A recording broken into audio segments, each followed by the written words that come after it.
Good day, dear students. Let's begin our next lecture. Today, we are going to talk about Congress, symposium, conferences, interpreting. We're going to talk about the difference between Congress and symposium and conferences and the types of them, and the tasks of interpreter in this kind of events. So let's begin our lecture.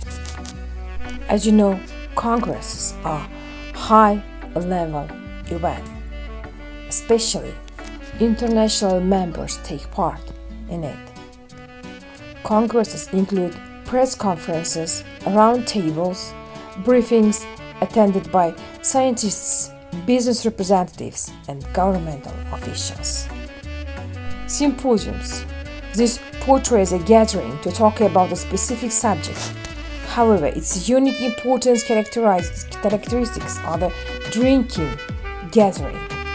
In ancient Greece, symposium was a part of a banquet that took place after a meal, when drinking for pleasure was accompanied by music, dancing, and conversation.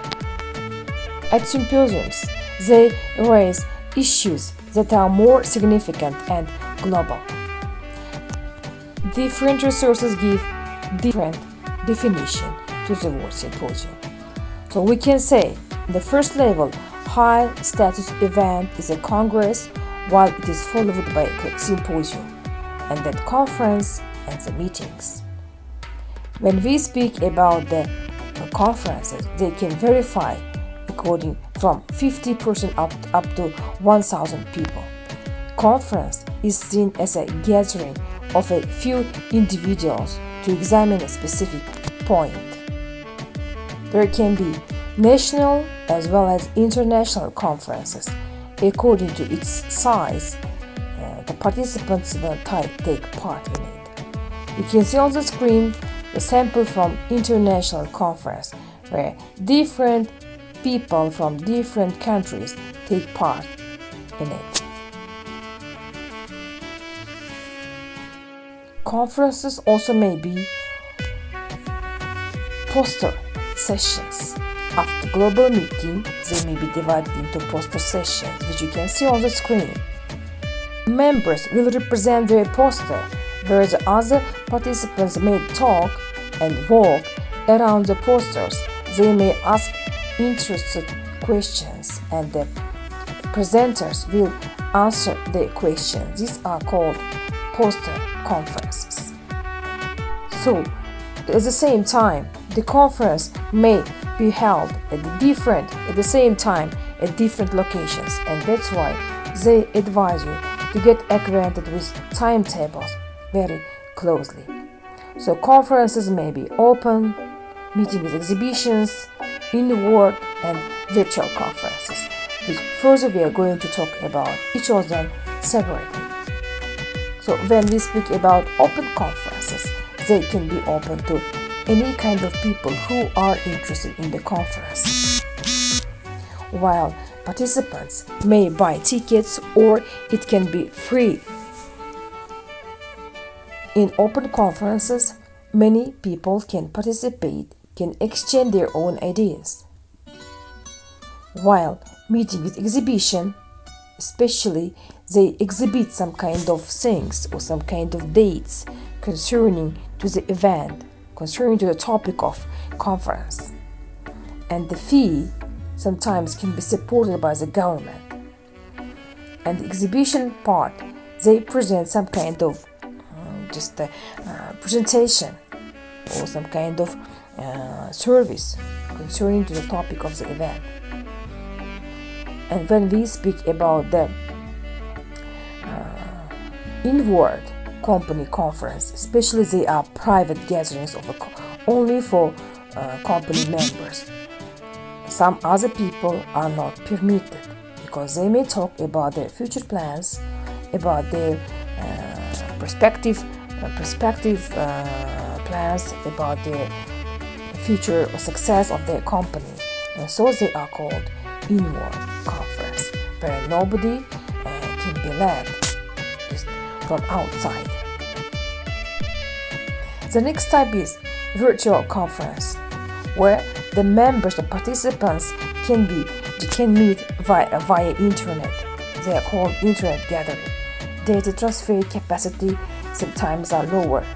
They may have some problems with voice and transmission, but still they are called just a virtual conference. Sometimes we use this kind of conference via pandemic. Now when we talk about interpreters, we have to say the following about them. Let's listen. You see on the screen interpreters in a booth behind the wall, you see, and there are several booths and several interpreters sit and translate according to the language. So sometimes they just are invisible. Nobody can see them in order not to involve their attention. They sometimes are placed far away from the main hall. Especially in conferences, in official meetings, they economize time. They hire simultaneous interpreters or translators, because they listen at the same time. They translate simultaneously the speech.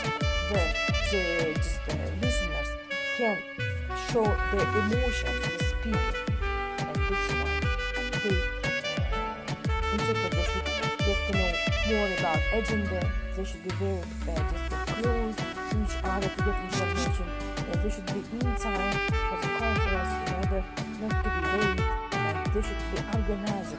They should organize themselves very clearly and accurately. Two simultaneous interpreters at the same time work with each other. After 30 minutes, they may change their task. In international conferences, simultaneous interpreters are in high demand. Depending on the scale, significance of the event, the number of interpreters are required. If it's a huge amount or high-level event, of course, great amount of interpreters are required. And the interpretation can be two-way or one-way translation. So interpreter may translate only to one language, for example, into his own native language, or he may translate two-way. You may just perform both directions, to your native language as well as to the target language. It is called two-way translation, which you see on the screen. So before, there was only consecutive interpretation, but after, there was a great demand for simultaneous interpreting, and then it replaced consecutive interpreting. Sometimes they say the simultaneous interpreters are considered to be aerobatics, because the translator has to perform several actions at the same time: listening, understanding, translating, and speaking in the target language, giving the meaning in the target language. And that's why they compare them with aerobatics. To perform their work efficiently, they must study the event materials carefully, clearly, clarify the details, collect the information. Sometimes compression is very important in their work, because there should be only 2 or 3 words behind the speaker, and they may omit some kind of meaningless words while translating. So, if you want to get success, you have to work hard. Simultaneous translation requires time, money to prepare and maintain the project, but the goal justifies the means. That means you have to work hard. Difficult situations may happen with the translator, but the shadow falls on the translator. Whatever happens, any kind of wrong thing happens, but shadow falls on the translator. Even the problem with equipment, which is sound problem, still the guests will accuse you. You'll find you guilty on this problematic issue, and that's why beforehand, before entering the conference, you have to examine everything in details concerning to your booths, concerning to your equipment, and so on.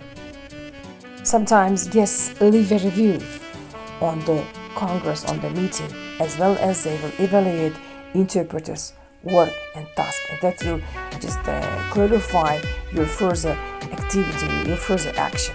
And that's why try to be neat, try to just do everything in accurately, identify, search information, ask them to provide you with the information about the future meeting. Sometimes voice from cloud is used. Sometimes they will not set booths, so simply they hire just internet translators, interpreters, while they transmit the translation via internet. Of course, it will economize your money, but problem with the mobile internet will occur at any time. When we speak about cloud translation, sometimes in a sudden circumstances, they hire interpreters via internet who help them cloud solution. That was it for today. Thank you very much for being with me.